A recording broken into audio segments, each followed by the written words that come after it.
Well, Tennessee gets its revenge on the Florida Gators, doing so while being incredibly shorthanded, down 2 additional players, Igor Milicic Jr. and Zakai Zeigler, non-participants in the game, one a knee injury and the other for Igor, flu-like symptoms. And somehow they get a 20-point win after losing by 30 in the first meeting earlier in this regular season. Jimmy, just an incredible effort, specifically on defense, by this team today. It was a remarkable effort. I know that in talking to some people before the game when they learned that Zeigler and Milicic were out, they didn't give Tennessee much of a chance, quite honestly. Neither did I.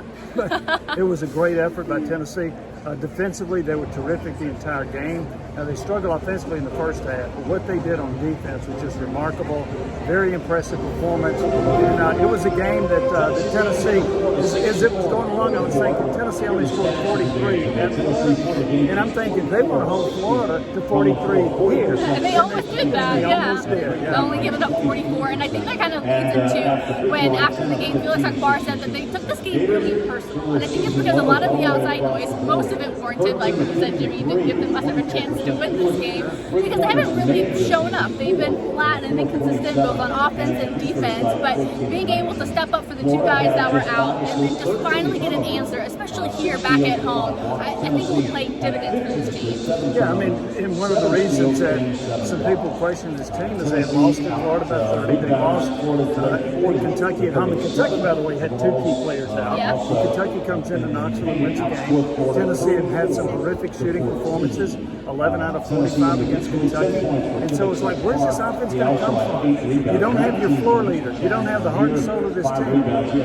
Who's going to be the point guard? Yeah. All these question marks about this team. And Milicic was coming off the best performance by Tennessee player against Kentucky. Yes. So it just didn't look very good when you're playing the top 5 team in the country. But Tennessee responded with just a marvelous. It's important to make the right decisions, like when to go for it on 4th down, or when to kick the field goal or go for the touchdown.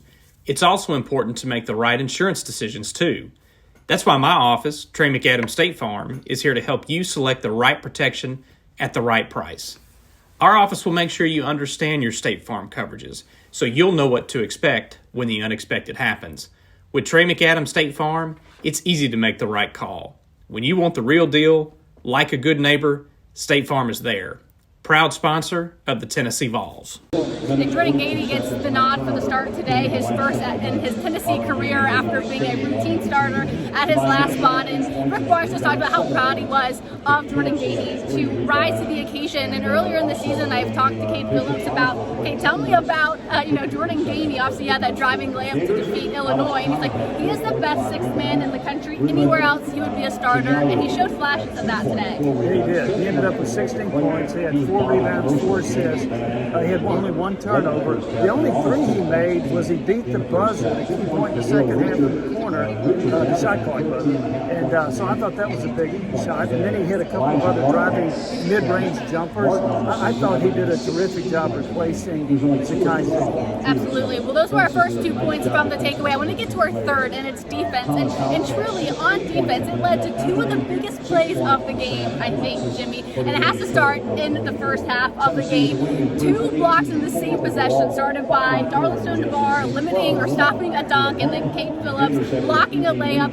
and then it ends with Jermaine Mashack getting the loose ball, Jordan Gainey dishing it to Chaz Lanier from the wing, sinks the triple try, and the Vol fans erupt, and the environment you want in TBA is what you got in that moment. You did. That was a terrific play for Tennessee at that point. And the other one about the Mashack steal. Yes, that was another top moment, too, when he gets the deflection, Brookup saves the ball. 3 passes essentially later, it's a fast break dunk with Kate Phillips. Yeah, he throws it to Phillips. Phillips throws it to Boswell. Boswell pushes back to Phillips and gets a dunk. And it erupted just like it did when you were talking about on the 2 blocks earlier. Those were key moments. And Tennessee ended up with a 20-point lead right at that moment. And you're watching Florida and you're like, the Gators are not coming back from that. No. They're not. And Tennessee's defense, we talked about how wonderful they were. Florida was averaging 85.6 points per game. And what did they score? 44. They were horrific from 3-point range. I need to check that on my cheat sheet here. 4 of 27 on threes, and they shot 24.5% for the game. Now, Tennessee didn't start very well either. But Tennessee shot over 50% in the second half. They were 15 and 29. They hit some threes, better shot selection, and they just controlled the game.